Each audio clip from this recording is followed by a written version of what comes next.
Hello, and welcome back to the MT Podcast. This is the show where we cover this gaming industry related news of the past week. I'm your host, Michael Anthony. My co-host right here is KyleHeath. This week, we're going to be covering a different spin on things. We're going to have like a little bit of a retro gaming new device throwback. We're going to talk a little bit about Ubisoft, Bandai, Namco, which I'm really excited to talk about because of what I've been playing recently. Also, Destiny 2 Rising, and an update on Xbox Cloud Gaming. But before we get into it, Kyle, how you been, dude? How you been? I'm just chilling, dude. Chilling, Mike. What else? Heck yeah, dude. What else is there to do besides some gaming? I played some Silent Hill 2 some more. I've gotten pretty far. Of course. I think I have like maybe 3-4 hours at most left. So You've been playing that game for like the last month now. I'm surprised you're not done. Like, all right, listen, 2 weeks. Okay. Well, actually the game came out. Hold on, I can tell you. Game came out a week ago. Thank you. So. Oh my gosh. It's only been a week. Holy crap! My brain is broken. I'm sorry. It took a little while. It took a little while for games, but hey, play some of that. Are you enjoying it so far? Oh yeah, it's really good. Very, very good remake that Bloober did. So yeah, dude, I'm enjoying it. I've been like, as I progress through some of the bosses and stuff, I've been going back on YouTube and saying like, all right, how does this compare to the original? Because I like only got so far in the original, so I didn't see the whole game, and so it's interesting to see kind of what they kept and how they've kind of altered things. I think it's always interesting to see. So seeing some of that, but yeah, there's decent amount of endings from what I've heard, so I'll be curious to see which one I end up getting, but trying to see if I can get a good ending. Hopefully I do, but yeah, I hope you do too. Yeah. And I don't know, I'm like debating if I want to just like go watch the other endings after I beat the game instead of like replaying, but I don't know. I guess we'll see. Yeah, dude, been playing some of that. Dead Island 2, still playing. Past few days on Dead Island 2 though, I kind of slowed down main story and I've really just been doing sides. It's a bunch of side quests and kind of just getting OP weapons, leveling up. And so I feel like once I get back to the main story, I'm just gonna like breeze through it because it's gonna be easy.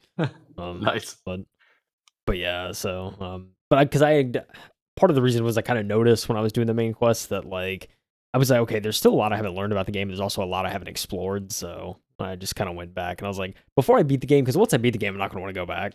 So it's like, because that's how I typically am. Like, once I finish kind of the main portion of it, it's hard for me to return to a game. So I don't know. That's just me in most cases, but I feel like a game like this, especially, I'll be like that. So I'm just like, get a little bit better, learn a little bit more about kind of the areas and stuff before I like end up finishing. But yeah, dude, still playing that. A lot of fun there. Yeah, I was trying to think. I'm trying to think if there's anything else. I don't think I really played anything else this past week. It's really just those two. But hey, dude, I'm just trying to. There's nothing wrong with that. Trying to get through them. So it's kind of the main thing. But I don't know. I have a lot of fun though. Been having a lot of fun gaming recently. So that's good. That's very good. I feel like there was a bit of a lull period, maybe for the both of us, especially during the summer. Not much stuff going really. Yeah. Like too much stuff going on in the personal life.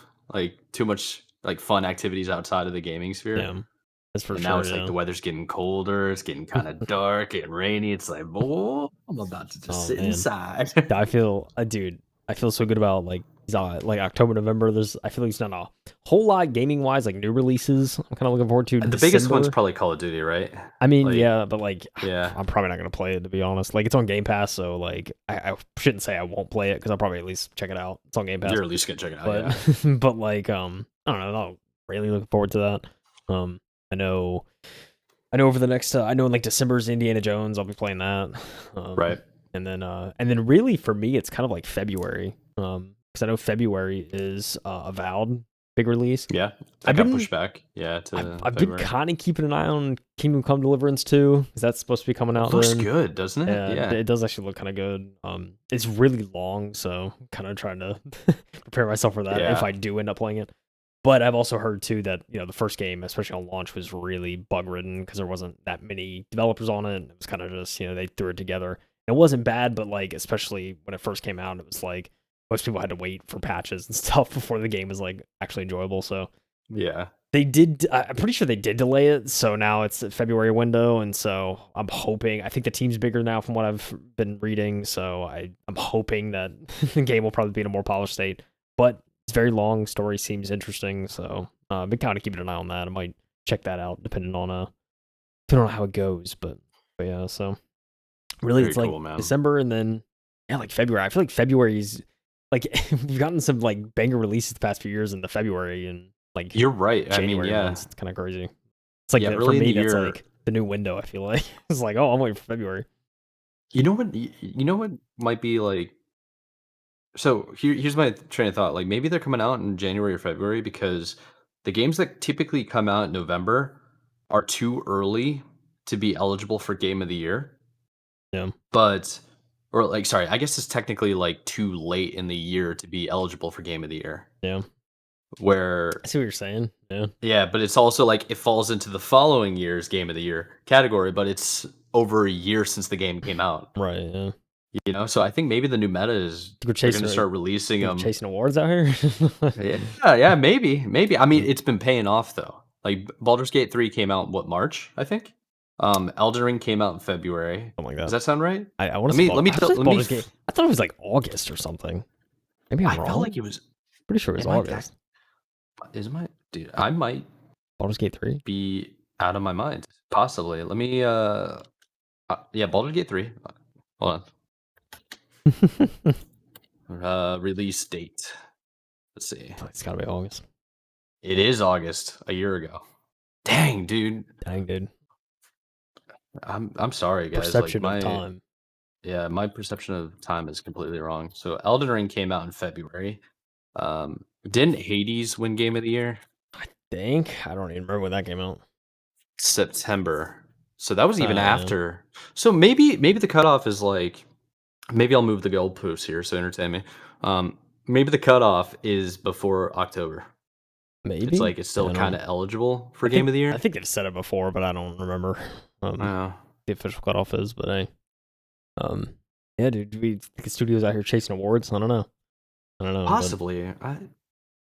Yeah, who knows? I mean, well, Hades 2 came out May 6th. I just feel like there's more. Maybe it's like anecdotal, but I've always felt like there's just been more heavy hitters early on in the year now. So your feeling of like being True. excited for February might be because of recent memory of just good games coming out early in the year. Yeah. I don't know. I mean, yeah, dude, I don't know. It's I'm looking more forward to like the February months now for gaming. I think so. I Yeah. don't know, we'll see how it goes. It's funny but- because I've always looked forward to like November and October because Yeah. of Call of Duty, Halo, Gears of War, like exactly, yeah. that's when they all all these come big out. like shooters. Yeah. They always come out in the later falls. Yeah. Yeah, dude. It's the thing. It's times are changing, I guess. But yeah, that's I don't know. We'll see. But yeah, look forward to that stuff. I don't know, dude. Like Mike, I know you game this week. You game like crazy, dude. You're going kind of crazy. Dude, I got issues right now. So Dragon Ball Sparking Zero came out. Well, first of all, I didn't just play Dragon Ball Sparking Zero. I Yeah. also played Mario Party and I also played Mario Kart 8. Believe it or not, I didn't own Mario Kart Deluxe 8. Yeah. So This I went and guy. bought it on like Friday after work, like on the way home. I was Okay. like, I gotta play this. So I've been playing like later at night, like in bed, kind of, and just Oh, okay. having fun. Pretty cool because like I had Link unlocked along with all of his vehicles because I think I beat Breath of the Wild, so it gave me that option, perhaps. Or maybe it's built into the game. I don't know. Seem odd to have Link in a Mario Kart game. So I was Yeah. like, it had to be unlocked. Yeah, that was fun. But the big game that I've been playing, and I've literally put in over 20 hours on Steam, is Dragon Ball Sparking Zero. And boy, when I tell you this is the most fun I've played in a video game in a very long time, I mean it. Let's I am go, dude. so excited. The last time I had this much fun playing, geez, the last time I had this much fun playing a multiplayer game was when the finals came out, and I was playing Oh, that. shoot. I was grinding that game, if you remember. Before then, I can't even tell you. This has me more excited in terms of like single player campaign, like episode battles. My buddy just went live just now playing it. You got a push notification on Steam. Yeah, this game is probably the best Dragon Ball game I've played in over like 10 years, I think. Dang. I Crazy. like I know people It's were crazy. really big into Xenoverse and stuff, but it wasn't like my speed. I was big into Budokai Tenkaichi, which is the series in the early 2000s. Yeah. Grew up playing that, like the Wii.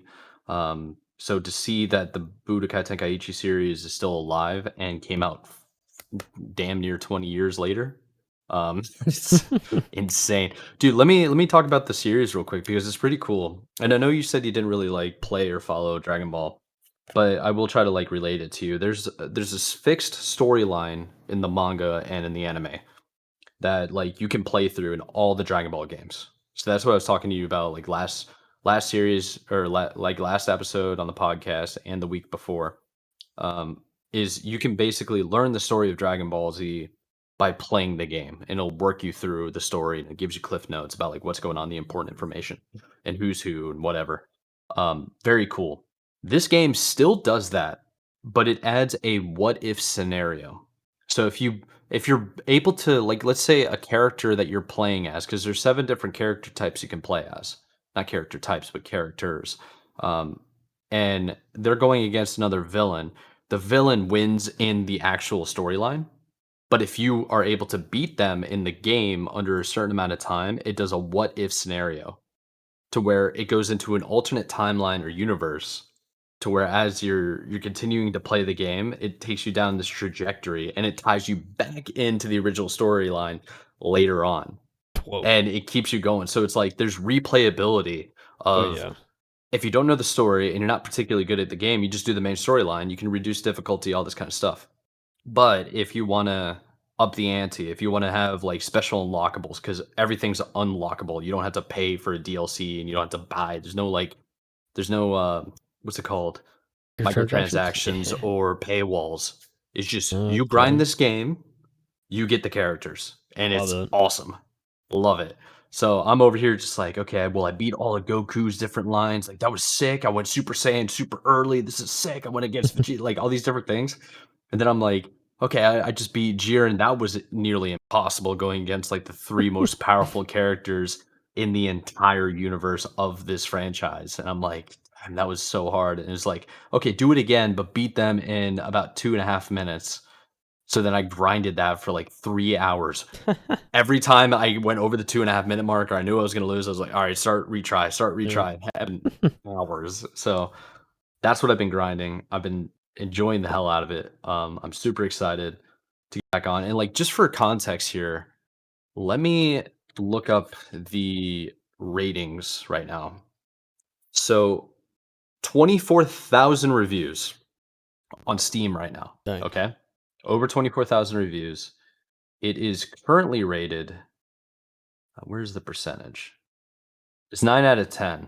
But the last time I looked, it was 93% approval rating from people that have played the game and you get the option to review. It's only what is this? A 29 gigabit game. Well, very small. Okay. Like very small game, super fun, super entertaining. Yeah, it's just overwhelmingly positive. Awesome. Freaking awesome. Like so many Love people that. are into it. Uh and I'm actually like cuz I think it's because I played these games a long time ago growing up. I'm watching people's gameplay on like Twitter and the highlights and doing rank play. And I've seen complaints on Reddit like people are having trouble beating certain people. And I think I might be better than the majority of the population. Cause I'm watching the highlights and I'm just like, dude, that's your best combo. It's like, dude, I have like an 84 hit combo for 100,000 damage. Like, what are you doing? And I look at the range and they're You just like, dude. oh yeah, look at this ultimate I did. I'm like, that ain't that good, bro. So Thanks. I'm looking forward to it. It as a day ago, it sold 3 million copies in the first 24 hours. Dang, that's crazy. Yeah, yeah. So I think after this Halo 2 Vegas land that's coming up November 7, 8, 9, 11 to the 11th, I'm pretty much going to be doing nothing but Dragon Ball. So excited. Okay. Okay. Like that. Like Yes, that. sir. Yeah, if you ever want to get on, dude, I can teach you the game Yeah. and we can grind a little bit. Yeah. I know one of my buddies is sounds fun. struggling right now, so gotta get the practice in on coaching. Yeah, jeez. Maybe someday, dude. We'll see. Yes, sir. Um, Yeah, but outside of that, man, that's really all I've been up to. Just that, watching sports, a little bit of sports betting here and there, hanging out, trying to get outside a little bit more. Weather's a little bit nicer, but it's colder. I know it is for you as well. You're not too Um, far away from me, so it you was like understand. high of 60 here today. I was like, what is this? Yeah, So, dude. Like, yeah, this is apparently record lows for Charlotte right oh, now. really? We're pretty close to it. Dang, So dude. Yeah, yeah, but how crazy. about you take us into the first article, the first bit of news this week? Let's What get what do we into have it, going shall we? on? Let's get into it. Yeah, man. When was the last time we did hardware to open up a show, Mike? In a while. It has been a long time. I think the only time we do hardware is like tablets or controllers. So Typically, this is a nice change of pace. yeah, something different. Listen, this comes from GameSpot. Stephen Petit. I like that. I like that. Analog fully unveils its modernized N64. Pre-orders go live October 21st. The Analog 3D is 100% compatible with the entire N64 library of games. It is designed to replicate the look of CRT TVs in 4K resolution. Okay, interesting stuff. Let's get a little bit into the detail, shall we? Analog has lifted the veil on its modernized N64 console. Originally teased last year, exactly 1 year ago today, in fact, the Analog 3D plays N64 game cartridges in 4K resolution. Like other analog devices, the 3D was built using FPGA to provide an authentic N64 experience while also allowing users to enjoy the benefits of playing on modern displays. It even supports all of the original accessories. But if you want to cut the cord and ditch the three-prong N64 controller, Analog collaborated with 8-Bit Do on a new style controller that looks quite lovely. Analog 3D is designed to offer the essence of CRT on a 4K TV. You could cycle through various display modes made to reproduce the effect of an old-school television set. There'll be two models available, one in white and the other in black. The Analog 3D is priced at $250. Pre-orders will begin on October 21st at 8 a.m. Pacific time. And if the initial pre-order window is anything like other Analog releases, the console will likely sell out very quickly. Analog 3D will begin shipping in Q1 of 2025. Check out the Analog 3D design and image slideshow shown below in the article. Clean white and black color options appear to match the original white and black editions of the Analog Pocket, the company's superb modernized Game Boy. I mean, these images, like, It looks clean. it's like you got the, I guess, little white. Yeah, the black, nice black background. The black looks. Oh, it looks nice. Oh man, they did a little photo shoot. I like those. Yeah, dude, you seen the cartridge in there? Whoa, it's looking pretty clean, dude. Looks a lot smaller too than an N64. So, really saving some space. I like this. I don't think 3DOS. this is actually going to last very long because it's just how Nintendo is Yeah, with their probably not. proprietary info. So when this No. goes on sale, it's like you might want to cop this pretty quick. Yeah, exactly. It may not survive. Just saying. Yeah, there are a lot of specifications with this that's actually freaking nuts. I love top comment, by the way, before we get into it. Just are these legal in the eyes of Nintendo Goon Squad lawyers? No, probably not. Yeah, that was my Let's initial thought too. talk about it. With certain display modes enabled, players can revisit the N64 game library in ultra high definition with faithfully reproduced scan lines, shadow masks, and other effects unique to CRT TVs. Analog says the 3D offers 10 times the N64's native 320 by 240 resolution without lag. The console is region free and supports the entire N64 library. The custom built Analog 3D OS takes cues from the Pocket with its libraries and memories hubs. Library is a catalog that displays a list of your games. A new entry is added to the list each time you load a cartridge for the first time. Memories is where your save states and screenshots are stored. You can save your progress at any time and jump back into the same spot through the menu system. In addition to the 4 controller ports on the front of the console has an HDMI port, 2 USB ports, and an SD card slot on the back that supports SDHC cards up to 16 gigabytes. The You know what analog. that's for? Wait, what is that for? Like, Actually, the storage device is probably used for people that want to download the games online and do a little bit of retro stuff, I see. like emulation, so you can There get you the ROMs of like all the Nintendos. Yeah, it would all That's fit what I on think it's that. for. It all fit on Yeah, that. That's for sure. Analog 3D or comes. mods. Yeah. Yeah, Sorry. something like that. Analogue 3D comes with an HDMI cable, USB cord, and USB-C power supply. Has a built-in dual Wi-Fi for firmware updates. It supports both standard Bluetooth and Bluetooth LE. Analogue says it spent 4 years developing a perfect way to experience N64 in FPGA or for absolute accuracy. Ideally, this should be a massive step when compared to N64 emulators. Here's a closer look at the tech behind the Analogue 3D. See the compatibility? Original N64 games, check. 100% compatible, check. Region free, compatible with original accessories, original style N64 cartridge slot, built-in expansion pack capabilities. You don't have to buy the expansion pack. You know what I'm saying? Imagine you still had to buy one. They just made it so you still had to buy one. So for video, 4K HDMI output, NTSC and PAL support, lag-free, zero signal degradation. Got some original display modes, CRT, PVM models, and variable refresh rate. 48K kilohertz, 16-bit PCM audio. And then the hardware, like we mentioned, 2 USB ports, charging, and wired support. SD card slot, including a 16GB SD card, dual band Wi-Fi with OTA wireless, 3DOS updating, Bluetooth Classic and LE, 4 original style controller ports, up to 4 players supported, wireless and wired. A Badoo 64 controller updating via Analogue 3D system wired, a 3DOS 4K 220K LE Intel Cyclone 10GX. Nice little spec rundown, like this little thing. That's insanity, dude. I want to buy this as soon as possible. I hope it doesn't cost a lot because it's $250, dude. You got $250 to call up. There you go. It's all yours. $250. Yeah, you're right. Yeah, I see right here. Pre-orders will begin October 21st. So next, was that Monday? I think so. Yeah, it's Monday. The 8/8. Oh, they're gonna get sued into oblivion. So I want to get it, but it says oh man. Can you get 11 a.m. Eastern Standard Time, dude? All right. So here's the issue I have. Okay. Yes, sure. It uses the original N64 controllers and the cartridges. That's awesome. That's really good.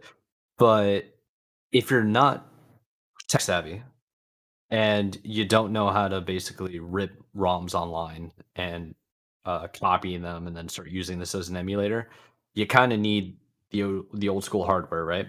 So the fallback is, how much is a regular N64 with an HDMI mod? Because you can get those. You can get an N64 with an HDMI adapter mod directly. Somebody like what's it called, soldering into the motherboard. There's an expansion. There's a whole kit you can buy. Nintendo lets it go because it's a mod. It's not something that everybody's going to do. Now, this is a direct competitor to anything that Nintendo might do in the future. Because they make like Super Nintendo retros that are like really small and compact, and you can use the old school controllers, all that kind of stuff. This might cut into their line if they ever try to do like a retro gaming N64. Do they even have that? Because I don't think they do. Like a throwback console? Yeah, I don't think they've done one for the N64. It's one of their most legendary consoles of all time, I think. Easily. So they're gonna do it eventually, right? I would think so. I mean, I feel like if you're Nintendo, it would print money, so why not? Yeah. Yeah. But I like it. I know the next topic of discussion is the 8-bit do N64 controller. I have an 8-bit do like game controller that I've been using to play Mario Kart and Mario Party. It's super good. It works with all my devices. It's so nice. It's like I play it with the Switch. I use it with my PC before. I've used it on the Xbox. It's like, name a controller that can plug in all 3 of those. Mostly it's just the 2. It's like the Xbox and whatever, like PC. Sure. But yeah, I don't know, man. This is $250 is tough. I don't think you can. I think you can find an N64 for cheaper and modify it for cheaper. Yeah, I started the last time I saw HDMI mods. I want to say it was like anywhere from like 80 to 150 or something like that, if you want a good one. And then obviously in N64, probably like 50, 60 for a working one. Yeah. 30, 40 for a broken one. So they also make like, hold on, I'll let you go through the next bit of the controller talk. I'm gonna go to eBay right now, or no, Etsy. Etsy sells them. There's a guy on Etsy that sells all retro stuff, and I'm gonna find a price for an N64 right now with an HDMI mod. Because that I think is the fairest like direct competitor. Yeah. So listen, 8-bit Dude's N64 controller will be sold separately for $40. It is also compatible with the Switch, Windows, and Android. Has a D-pad and S input modes, D input and S input. The controller features all the N64's inputs, joysticks, C buttons, and authentic D-pad, A, B buttons, L, R, and Z triggers, a similar layout, but with a modernized form factor. It also has Hall effect joysticks with the original style gate, a marked improvement when compared to the infamous N64 controller joystick that was prone to stick drift and became loose over time. Like other 8-bit controllers, there will be a high level of customization that you can access through 8-bit Ultimate software, allowing you to tinker with fine details. Pre-orders for the 8-bit 64 controller go live at the same time as the console. If you'd rather play with the original controllers, you can pick up pre-owned N64 controllers at GameStop for $18 each, according to this article. I don't know if you're finding that cheap. But there is a bunch of third-party N64 controllers available for cheap on Amazon, but seamless performance isn't guaranteed with clones like these. Considering how many N64 games had an emphasis on multiplayer, you'll probably want to have a few extra controllers on hand to take advantage of the Analogue 3D's 4 controller ports. Console supports 4 players total with wireless and wired controllers, or a combination of the two. So you can opt for multiple 8-bit controllers and ditch the original controller altogether. This thing, Mike, $40 for an N64 controller, that's probably better than an original. Just saying, not a bad deal. Probably a pretty good deal if you're looking for something like this. Play N64 games a lot, you know? Yeah, I think before you started reading about the controller, the 8-bit DOS controller, do or whatever. I was over here trying to research on Etsy, which is where I predominantly get like old school retro gaming stuff because there are people like dedicated to that. They go like old, yeah. If you want old school hardware and you're like a retro person like I am, you already know about Etsy and like where to get stuff. There is really not a good price for an N64 HDMI mod. Most of these is going for over $200. Some of them have extra, like, extra, they have LED, like, light up stuff, they have new shells, it's, like, chrome fitted to give it that little bit of a jazz, um, and they're kind of expensive, dude, it's, like, custom modded N64 controller, $250, they have N64 Super Smash Bros. Theme, and that's just the theme, I don't even think this has the HDMI kit. No, Dude. they really don't, they're just straight up charging a stupid amount of money for this. Crazy. How Yeah, dare I they? think this is gonna kill the N64 resale market.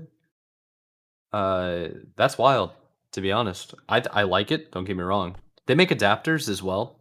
They make adapters for pretty much everything, by the way, when it comes to retro gaming now. True. True. But yeah, I mean, you can get a full shell housing, you can get a whole N64 controller collection, like all these different types of things for relatively cheap. But I'm over here trying to find an N64 with an HDMI because that I think is the real selling point on this, by the way. That's why I keep emphasizing. Yeah. Not everybody has a CRT. They're doing away with component ports on the back of TVs. Yep. Everything's going to HDMI. Some of them are even doing like USB and stuff. Uh, so this is cool. I mean, you're essentially getting an upscaler, right? From like 240p to a 4K resolution.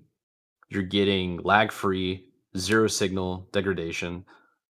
Some models allow you to still plug into CRT PVMs, but I don't know why you would want to do that. Yeah. The built-in Wi-Fi, the built-in Bluetooth connectivity, that is sick. That It's means nice, almost dude. every controller that you have should be able to work with this. It's nice, dude. Very Yeah. cool, like, natively without having to buy any special adapters. It's Very, very very nice. cool. Very nice. So I dude, I kinda wanna say, like, 250. My initial thought was, like, 250 is too expensive, and then I'm over here doing comparable research, and I'm like, Make your "No, own, dude. I don't know. it's actually I think it might be a Yeah. steal. Dare Yeah. I Fairly, say. fairly priced, dude. I mean, it's got a Dare I nice. I mean, say." look, it's got a nice design. Looks clean too. Like, hey, Oh, it's very dude, this if you're is looking for like something, if you're looking for an N64, a modern one, this is it. I don't know. if you think about it, right? So it's like, if you look at the picture, you're trying to use the cartridge as a scale. It looks like if you laid the cartridges straight down. It looks like 4 of them Yeah, might be about the I was size. about to say 4, yeah. Like Yeah, 2 that and sounds right. 2 by 2. Yep. So that's clean. You don't have to use the ports unless you want to, and you have the OG controllers. By the way, they do make knockoff, like original knockoff controllers. That was mentioned in the article. I have 2 of those. Yep. The only problem with those is that the joysticks are too accurate. Oh, jeez, yeah. You ever use the old N64 controllers all No. beat down and like you're trying to steer on Mario Kart and you Yeah. have to like force it. It's not very good. Yeah. You funny. plug in those brand new retro ones, like Just the like, knockoffs. yeah. It is so accurate. I spin out all the time because of how accurate it is. Playing GoldenEye, just pew, pew, pew, just, Oh crazy. yeah, dude, it's nuts. Yeah, this entices me, man, because it's like the region free. So, do you know anything about why region free's important? Do you understand how N64 did regions? Yeah, region Like locks. region? Yeah, like It was Japan, US, and yeah. yeah, but did you know how they did it with the cartridge? Well, I remember like that. Can't remember if it's in 64, but I know one actually had like a notch on it that like prevented it. It was like a plastic notch in the console that prevented a game from being played for another region. One of them just has shave it. like yes, one of them has a notch and the other one doesn't. That's literally the only difference. Yeah, Now they it's did the funny. region lock because they'd be different languages. Right, yeah. That's one of the main things. But it was also just you should only buy this controller here and this controller there. I mean, I think back then it had to do with the different types of voltages at people's homes. Like not Yeah. everybody's the same. It's not a software region lock. It's hardware. No, it's hard. It was literally a hardware region lock, which is nutty. Yeah, just funny. But I don't know. Is this something you would do? Like, I know you never really got into N64. That was a little bit past your time. Yeah. But I mean, would you ever consider this? I mean, something like this is certainly cool. I mean, look, dude, if I had like more money to burn, yeah, probably. Just to play some old 64 games and whatnot on like a modern system. It would look clean on the TV on the TV console, stand. I will say that. But yeah, I don't know, dude. I mean, not right now. I wouldn't buy it, but I mean, if it's the thing, if you're trying to play this, if you're trying to play it in N64, like these days, something like this is probably a no-brainer. Just be like, hey, you load games on it, use a controller, you use your old controllers, like, yeah, dude, it's pretty clean. Yeah. Yeah, I think I know I kind of ripped it apart initially, but now I'm kind of sold on it. And doing a callback about what did Nick say when you said he was watching our episode last week about the alarm clock that Nintendo did? Nintendo alarm clock. He was like, it was like, hey, $100 is too much for alarm clock, and then we trashed it, and then spent the next 15 minutes talking about how great of an idea it was. Hey, dude, this is all real time. You know what I'm saying? It is. It's a real time reaction, man. Oh, jeez.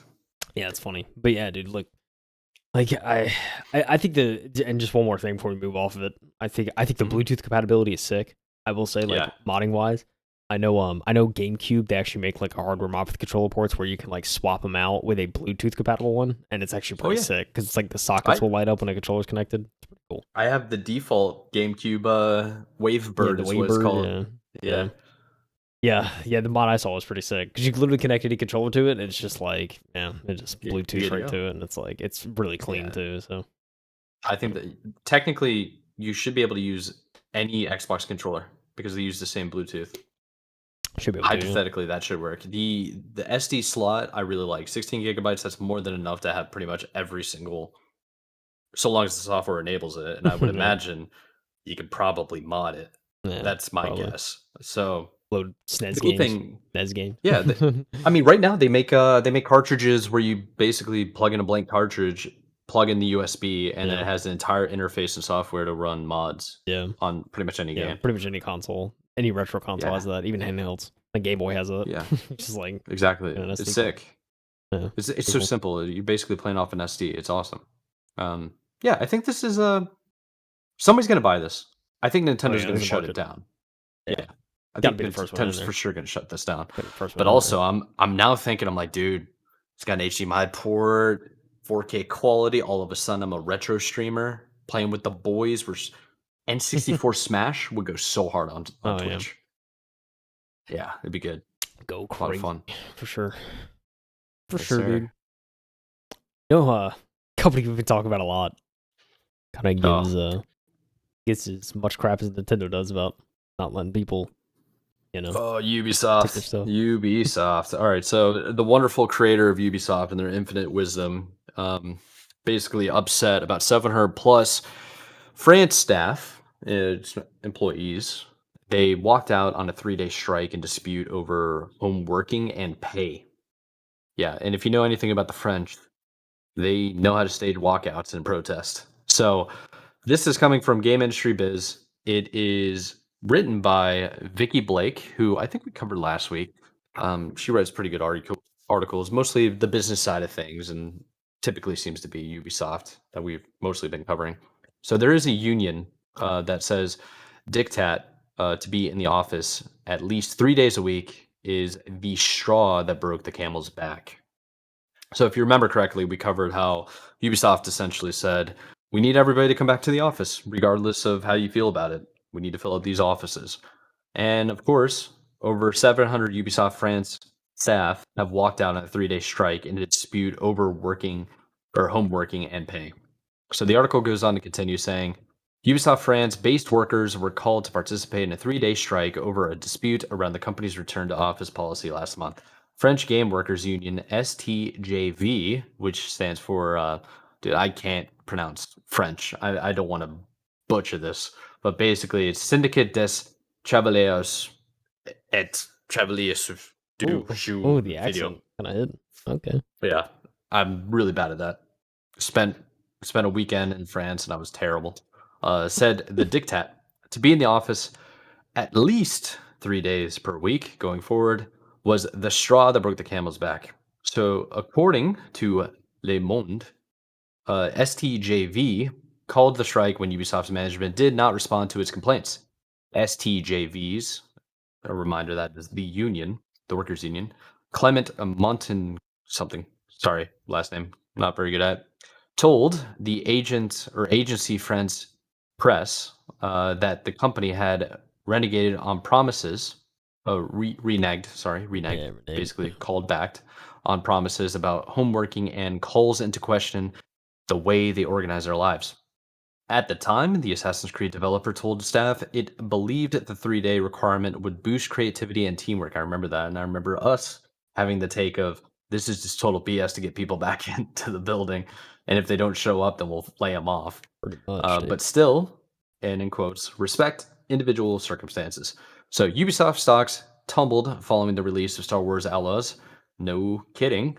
Falling by more than 10% in 2 days. In September, the value of Ubisoft shares was 40% lower than at the beginning of the year, their lowest value in a decade.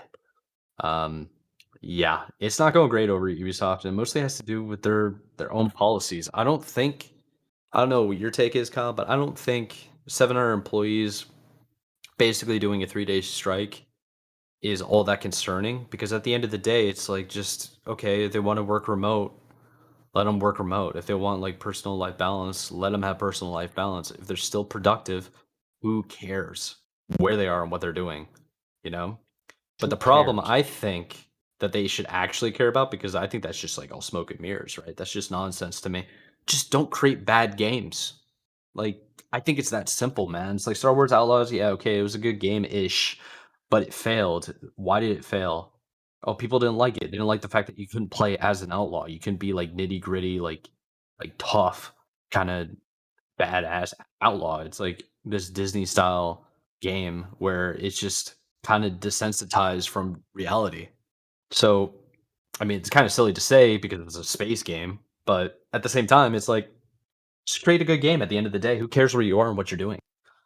So if they want to go on strike, it is what it is. But I don't think that's their issue.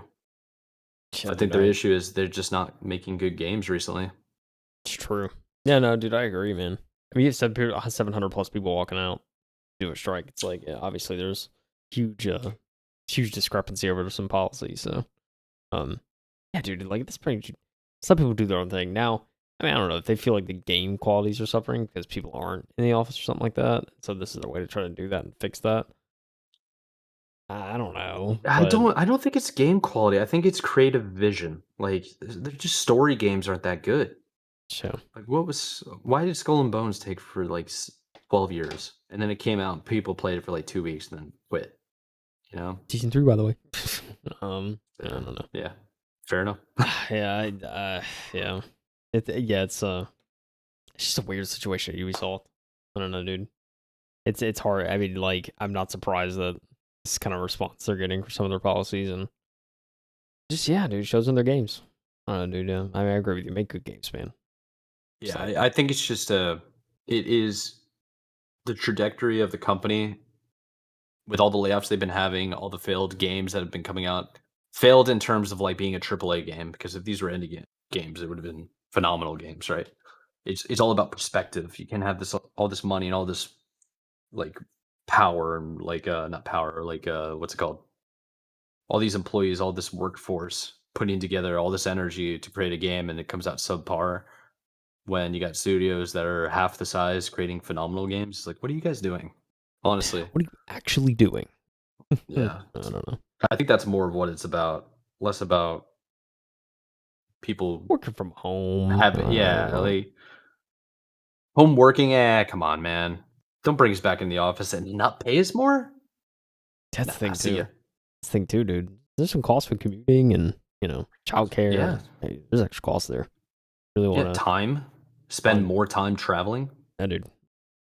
Yeah, Just ain't worth it at in least some France industries. isn't as reliable on cars as like the US is, but It's true, yeah. yeah, it's a change of pace for them, Oh and yeah. I get their frustration. Sorry, excuse me. Get their frustration. It's giving this guy indigestion over here, dude. Just the Yeah, amount of honestly. amount of Ubisoft crap, dude. I had that moment where like you're drinking water, I have a little cup right here, a little bit of what's it called, Alani. No, So it's it's like like yeah. it took a sip of that, went down the wrong pipe. I'm like, oh god. There's like a little bit of vodka in my cup. Dude. Nah, never, never. Only beer. No, I'm just kidding. It's How about we switch it up? Let's go to basically the same website in a way, a little bit of the game industry, and tell us what's going on at Bandai Namco, the people that brought this us a little is bit of um Dragon Ball. dude, this is interesting, Mike. I'm interested to hear your take on this. I heard this and I was like, at first I was like, why? But second, I don't know. Well, let's get into it. It's an Yeah, interesting. this is interesting to say the So, least. 200 Bandai Namco employees reportedly moved into expulsion rooms designed to bore them into quitting, though the company maintains its innocence. This is coming from PC Gamer, Harvey Randall. Japan's strict laws surrounding dismissal makes layoffs look a little different. So yeah, again, very interesting concept. So I'm curious to hear your thoughts. Bandai Namco employees are reportedly the latest victims of a wildfire video game layoffs. They've scorched through the industry in the past couple of years. Although, owing to the unique nature of Japanese labor laws, the axe hasn't fallen quickly. According to the report from Bloomberg, approximately 200 out of the 1,300 employees have been sent to expulsion rooms, in quotes, also known as a Aidashi Biya. Terrible Japanese, but hey, I tried. I feel like it's right. Sounds good, right? An unsavory practice that is nonetheless still apparently a problem in the industry. Rather than butting up against the extremely strict dismissal laws, practicing companies will instead transfer their employees into rooms or floors that are designed to bore them out of their skull, culturally shame them into accepting severance deals. Nearly 100 have resigned, said the people, asking not to be Wow. named, discussing private information, Bloomberg claims. This coincides with several canceled projects for the company.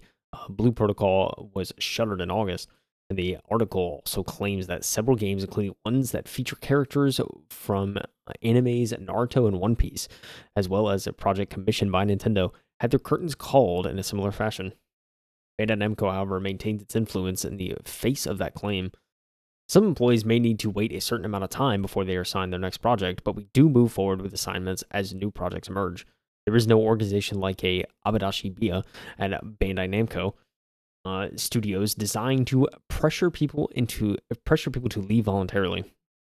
The company also denies claims that website Leak Press, which accuses the company of the practice, alongside other allegations such as, quote, a sudden increase in waiting lists due to the large number of titles being discontinued, and, quote, spreading bad rumors about employees whose departure has been confirmed to other companies.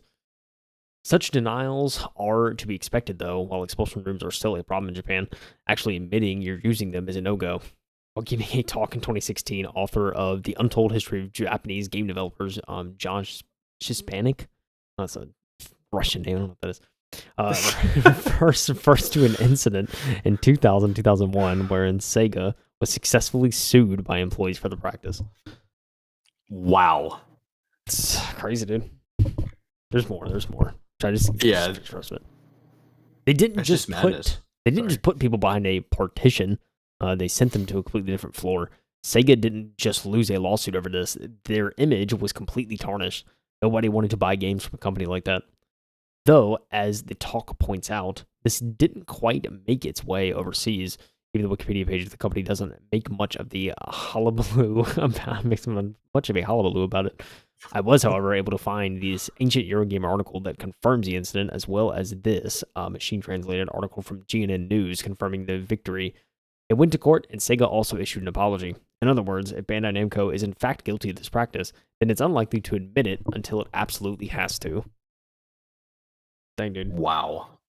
What if you got sent to a room, like, say things aren't going well with your job, you ain't on a project, they're just like, listen, we send you to the floor below, and you're just gonna sit there.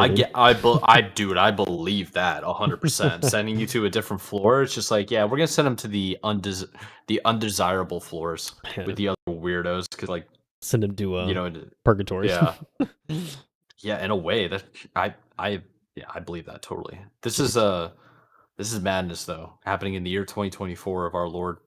It's like, what are we doing? Wild, isn't it? That is crazy. You know, it's like, if you have basically 200 employees that all feel this way and are sent to these expulsion rooms, I mean, it's got to be true, right? Like, that is way too many. Yeah. I mean, I did hear. So apparently, there's Japanese culture with the business culture. This is very like apparently well known. I only recently learned about it though, because I'm a super Westerner. But apparently, if you quit your job, they shun the heck out of you. It's like you're abandoning your family when you quit your job in Japan. Oh wow. And you have to go to each one of your bosses and apologize to them, like write letters and give presentations. You have to apologize to all your teams for quitting. Dang, dude. It's crazy. Could you imagine that in the States? Dude. Different world. Dude, it's so maddening that apparently there's an entire sub business industry devoted, like, you hire them to quit your job for you. Which, jeez, could you imagine that?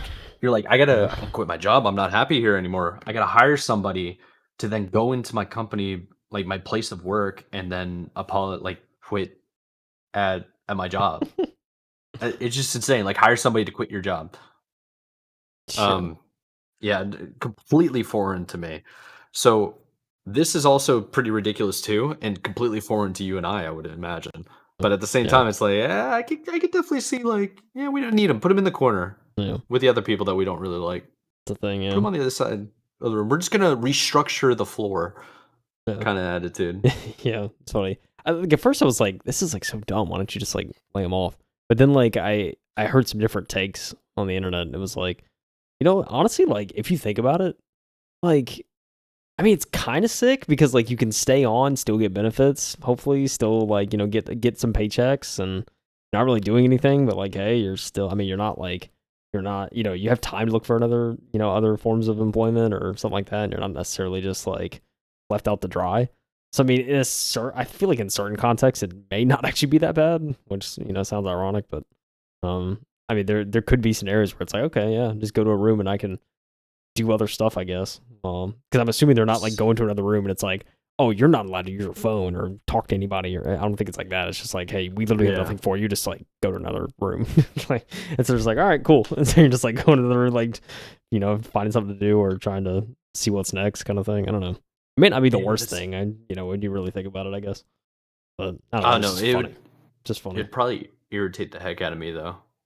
You know, I mean, I feel like I don't know. Most people that's the idea. Is like it's trying to bore the heck out of you. I think it sounds really cool at first. Like, okay, I'm getting paid to not do anything, but then you start realizing it's like, oh, I'm getting paid a lot to just be here for like 8, maybe 10, 12 hours, depending on like what the heck's going on. It's like you're stuck there, and now it's a waste of life.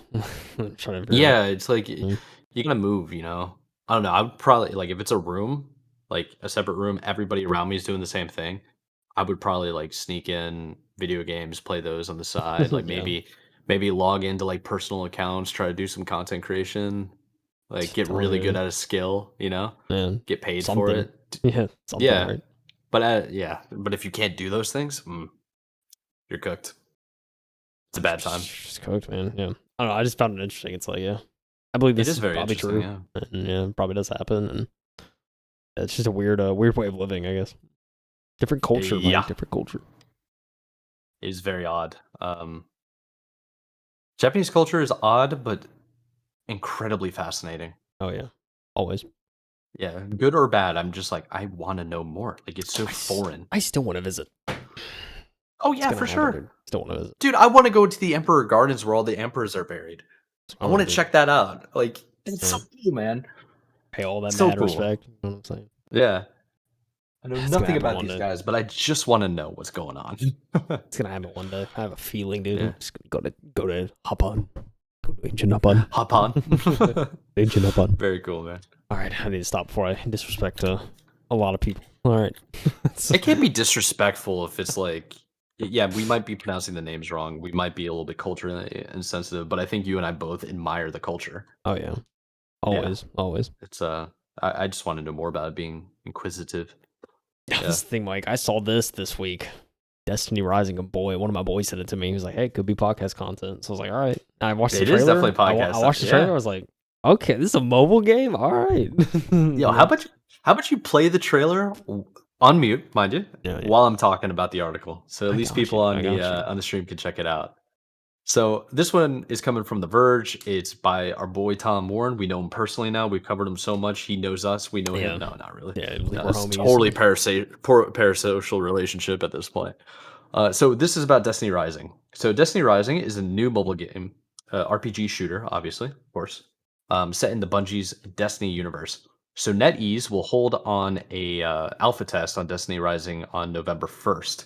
So only like 3 weeks away. So the rumors are true. Destiny franchise is heading to mobile devices soon. Destiny Rising is a new free to play mobile sci fi RPG shooter that includes a number of playable hero characters, a shared world, and a PvE and PvP modes, all set in Bungie's Destiny universe. China based NetEase Games has developed Destiny Rising.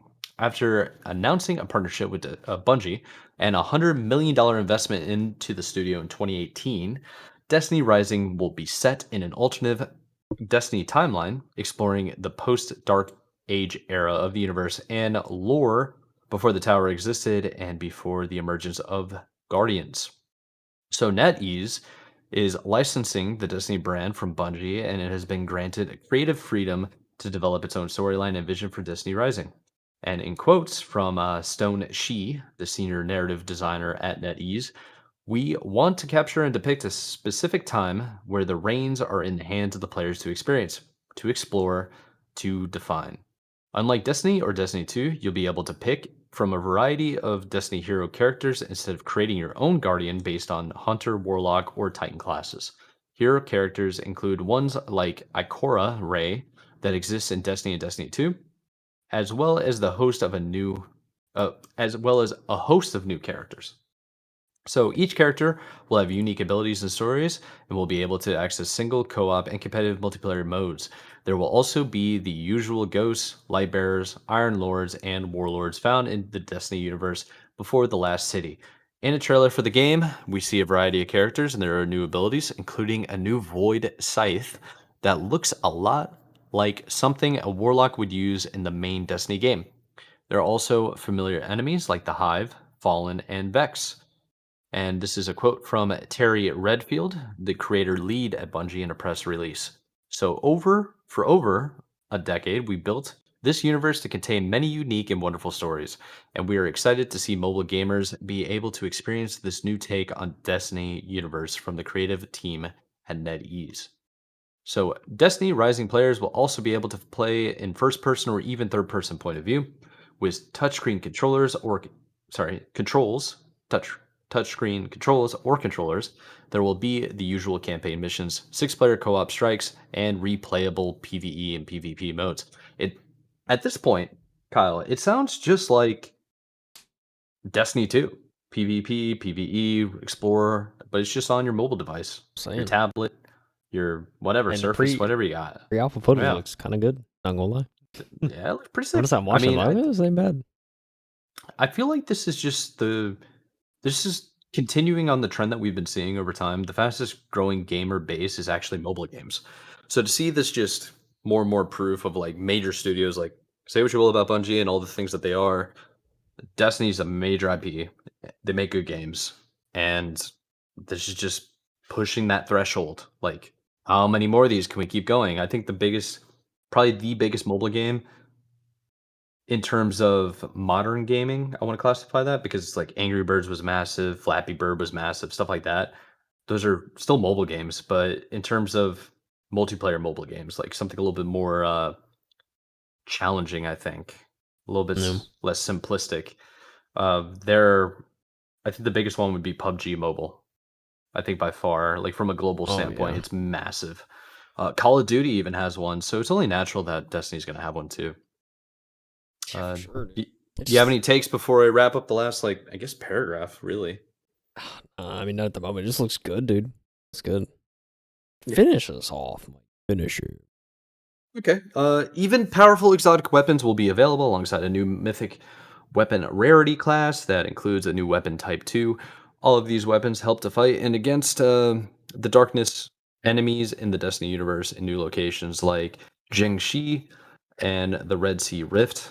Part of this new Destiny narrative includes searching for seeds of hope that are said to, and in quotes, shape the future of human civilization after its collapse in the dark age of Destiny lore.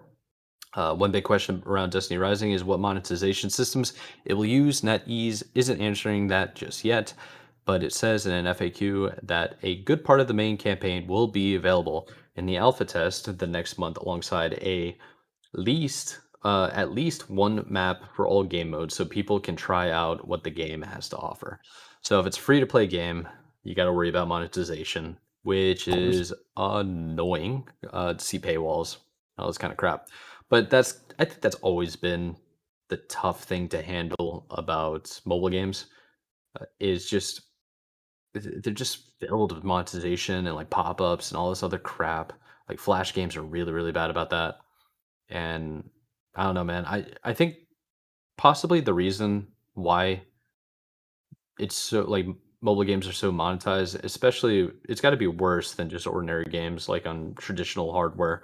It's everybody now has like their credit card, their bank account attached to their phones, like Apple Pay, Google Pay. Like you can just tap your phone on electronic devices to pay for things. You have Venmo, you have PayPal already linked. So I think that might be why monetization's getting out of control in these games.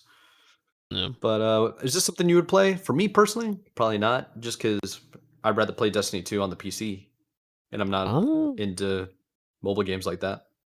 might check it out. What do Not you gonna think? lie. Yeah. Check it out. That's Okay. kind of cool. Cool mobile game. I hook up a controller. Hey, kind of Hey, let's fun. go. I'm saying, yeah, no. I think I might check this out. We'll see. Got some boys at Destiny. So hey, dude, Okay. give it a shot. Why It's not? free to play. It's Why free to not? play. Comes out closed alpha test is on November 1st. So Why not, you dude? can Why not? register. You can register on NetEase website. That Gonna is have to, dude. NETEASE. NetEase. Uh, And just type it in. You'll find NetEase it very easily. companies, NetEase, dude. Yep. Hey, Yeah. man, But might check it out, dude. Might check it out. Just saying. yes, sir. But that's all I really got, man. That's really it for the mobile game that is known as Destiny Rising. Destiny Mobile. Hey, got some cloud stuff to talk about, Mike. Yeah, more mobile gaming, Yeah, pretty much. pretty much. More cloud, basically. But yeah, Essentially. So listen, Mike, did you know that Xbox Cloud Gaming is finally gonna let you stream your own games oh yeah, in November? It's coming up, dude. heck yeah. Microsoft expanding its game streaming service to thousands more Xbox games. It's coming from Tom Warren at The Verge yet again. Tom That's our Warren. dude. Microsoft is planning to support the streaming of Xbox game libraries next month. Sources familiar with Microsoft's plans tell The Verge that the company is getting ready to test the ability to stream games that you own that aren't a part of the existing Xbox Game Pass library. As part of a long-running project known as Project Lampland, inside of Microsoft, The software giant has been readying its Xbox Cloud Gaming servers to be able to support streaming thousands of games. I'm told Microsoft will first test its new Xbox Cloud Gaming streaming capabilities with Xbox insiders in November before expanding them to more Xbox users and more games. Xbox Cloud Gaming expansion comes in the same month Microsoft plans to enable game purchases in its Xbox mobile app for Android in the US. Microsoft is able to do this thanks to the court ruling earlier this week that forces Google to stop requiring Google Pay billing for apps in the Play Store on November 1st. Xbox President Sarah Bond revealed yesterday that starting in November, players will be able to play and purchase Xbox games directly from the Xbox app on Android.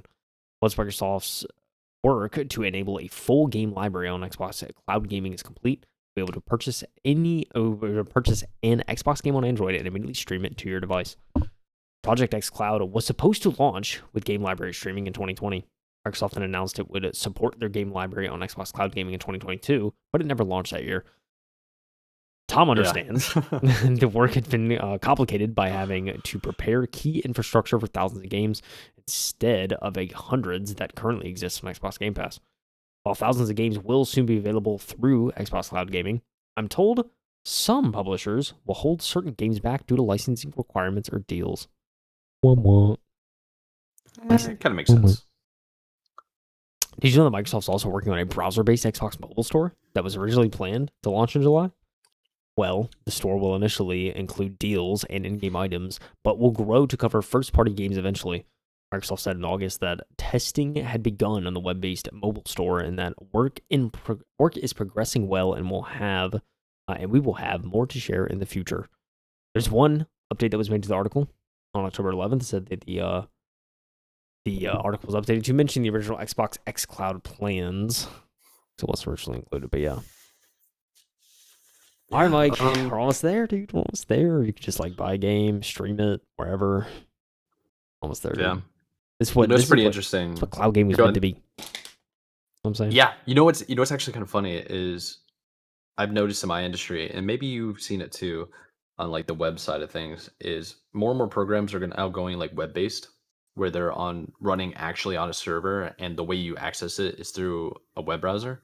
Yep. So I think it's very interesting that Microsoft's also trying to get ahead of that by using an Xbox mobile store to also see about web-based games that can stream through cloud. Yep. That's gonna help out a lot of people that just have junk PCs but have good internet. Yep. It's gonna be very good for them. Very true. It's gonna be interesting just to see how it works. That Yeah, I mean, again, I think Microsoft's just kind of bring games to as many people as possible, like they've been trying to do. I don't like what they've been doing with Game Pass, like increasing prices and doing some type of skeezy practices, like laying off a bunch of people. But there are wins to be had in certain areas, and I think this might be one of them. Yeah. Look, man, excuse me, for the year that Xbox has had, all right, they need wins, Mike. They need a lot of wins, yeah. This is, I think, a step in the direction to get a win, dude. If I can buy a game and then stream it wherever, that's a W. That's what Xbox Cloud Gaming is meant to be, I feel like. So yes, this would be a win if they get it working and it's a good service. Seems like they've been taking their time with it, which is promising. Yeah, I mean they've been spending, dude. Cloud gaming's been around now for ages. Yeah, for ages and ages. So they got to figure it out. They got to perfect it. Yeah, for sure. Once it becomes mainstream, that might be it, dude. It might be good. Listen, yeah. I mean, you were alluding earlier that the industries in general are switching to the cloud. Yeah, dude. So many companies are on-prem servers that we have to manage. Just let Microsoft do that. It's like Amazon do that. Yeah. What are we doing? Yeah, put it on Amazon Web Services or put it on the Azure AWS, servers. Yeah. Put it on Azure. Yeah. I don't know, dude. Yeah. Put it somewhere. Everybody's got put it on what does Google have? What's it called? What's Google's web G-Cloud? server? I don't know. Yeah, something like that. Oh yeah, I think you're right. There's a name. I forgot the name. There's a name. I forgot the name. Google Cloud Service. Let's see what it's called. I swear it's a name. There is a name. Is it just Google Cloud? It might be just Google Cloud. Am I dumb? There was an acronym. There was definitely GCP. Yeah, that might be Google Cloud Provider. I don't know. Platform. GCP. It was GCP. Okay. Google Cloud Platform. Yeah. But it had a whole logo. They went through a weird branding process, if you remember that. No. API was the other one, maybe? No, API is that's a protocol. API, that's right? just in general, Mike. Yeah, that was kind of. Listen, I'm in a different type of engineering field. All right. Yeah, true. Listen, S Plus, yeah, dude. Cloud gaming, it's really sick. This is kind of a tangent, but you know what was interesting? I found out the other day. I was on What's that? Twitch. I went on Twitch for the first time in like 4 or 5 months, right? You're never on Twitch, Never. ever. And so I checked my Prime rewards because I forgot. I Oh was yeah, like, I was claiming so many games, Mike, and then I literally went to one, and like I clicked through, and then it said like available on Luna. And Oh it was yeah, like, remember Luna? I was like, no, it was like available on Luna, and it said play now, and I was like, what? And so I literally clicked it, and it brought me into Luna. I did not know this, but there are free games with Prime that you can play on Luna. Oh yeah. And I literally loaded up like I think Fallout 3 was like one of the free games at the moment. Yeah. So I literally like loaded it up. I was like, I'm playing Fallout 3 in my browser. I was like so caught off guard because I had no idea that was a thing. Like they were actually all free games to Prime members. But another thing Amazon Prime gets you, I guess, get some free games on Luna. You know what I think is gonna be the next meta? So you know how there's an app for pretty much everything, right? It's annoying as hell. Like you have to have an app for like Steam, Xbox you have to use their app, The clients, Epic Games, like all the clients, all the nonsense. The moment I think cloud gaming becomes successful enough to be run in a web browser, it's all going to be about which web browser you're using. I think we're going to see a return of web browsing battles. Chrome versus Like Firefox, first Opera, first Brave. Yes, all of them, dude. And if you're using Edge, I'm blocking you straight up. It's just Chromium, Mike. Come on. Yeah, it really is. But it's like that. That's what I'm saying, though. It's like, or no, I'll block you if you're using Safari. If you're using Edge, I kind of get it. If you're an Apple user, get out of here. No, but Safari, dude. Like, I bet you use Apple Maps too. Weirdo. Listen, dude. I bet you're using like Evernote. What's the Apple? Oh man, dude. Jeez, I bet what you got Netscape too? Like, what are you doing here? Dude, that's funny. But that's the guy that always listens to like the weirdest indie rock music imaginable. Like some coffee brags shop about indie. It's like, oh my god, you don't understand Biscuits Brown? Like what? You never heard of like, the latest album, dude?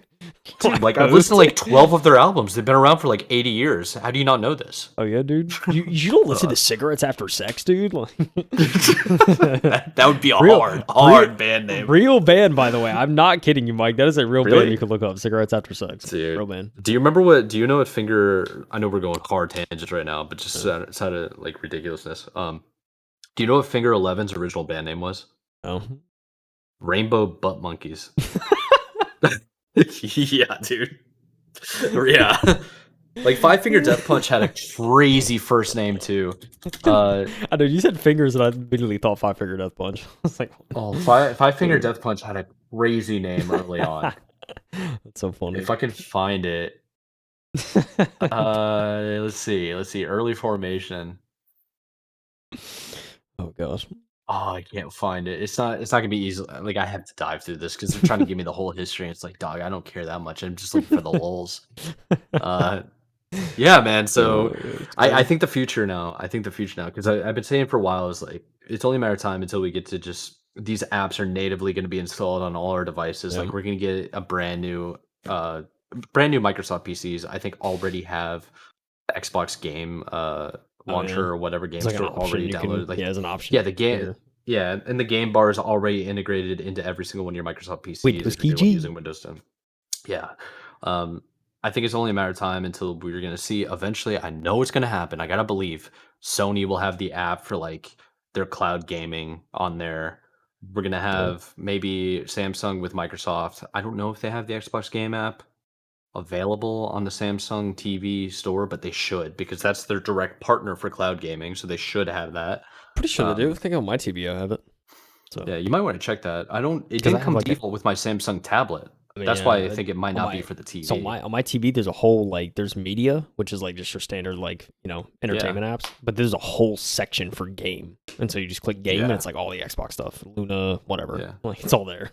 Oh yeah, so it's just literally anything. Yeah, so it's sectioned off entirely from like media. So yeah, I think we're gonna see for the PC when it gets to cloud gaming. I think it's gonna be web based at some point. Yeah, I believe that. I mean, just with how browsers progress. I could see it. Yeah, it's just like I'm seeing in my industry where it's like I'm trying to use 3D modeling programs, and instead of having the app downloaded onto my PC, it's like, oh, just log into your Autodesk account. It's like, Yeah. what? It's like log that in. I think Adobe does that now too for people that are like editing photos and videos. Yeah. You can do it web-based now, which Oh is yeah. crazy. Yeah, but Yeah. it's interesting.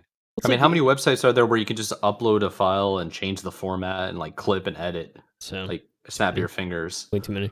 Yeah, I mean, yeah, dude. One time with like an Azure server for work, like I normally use Remote Desktop Connect pretty much to connect to anything. But like I just yeah, connected through the Azure client once, and I was like, oh, you could do this. It yeah. was It's just really easy. weird to me. Yeah, It's like, oh, in browser, nice. yeah, So yeah. I don't know. It's cool. You can do everything in the browser now, and I don't know if that's like cybersecurity risk. Potentially, But I don't know. yeah, I don't know. I like more options. Is what I'm getting at. Yeah. So long as we have more options. But yeah, we kind of ranted for a while, man. You got anything else to add? That's really the last bit for the Listen, stories. I got nothing else, dude. We went pretty hard on that N64 console, but it goes hard, so We it deserved it, did, you know what I'm yeah, saying? yeah. We went for about 20 minutes. That also had to do with a little bit of a hiccup of lag. Yeah. It'll be fun Sorry. timestamping this. This is gonna be like a Well, whole no, like no. 20 seconds. Yeah. I'm gonna have to cut out. I took this timestamp. Okay, I okay. keep track of the time and I wrote it in, so we should be okay. But yeah, I mean that's all I really got for us. I think you got anything looking forward to this weekend? This weekend. Just God, dude. hockey's back. That's why I'm wearing my Canes hat, baby. Hey, we back. Even though you said they were Mhm. gonna be bad, so who They're knows if not. we're Well, back. I didn't say they were going to be bad. What I said is they're not going to be as good as they as were last dominant. I season. understand. Yeah, yeah, they're not going to be as good, and that's okay. Yeah. They're going to be competitive, and they're going to be fun to watch. Yeah. So. I mean, dude, I would say football, but there ain't no wins in sight for us. So yeah, I'll just watch the other teams, I guess. This is what it is, dude. Yeah, I mean, yeah, you're not wrong. Yeah, unfortunately, They ain't gonna be great, but hey.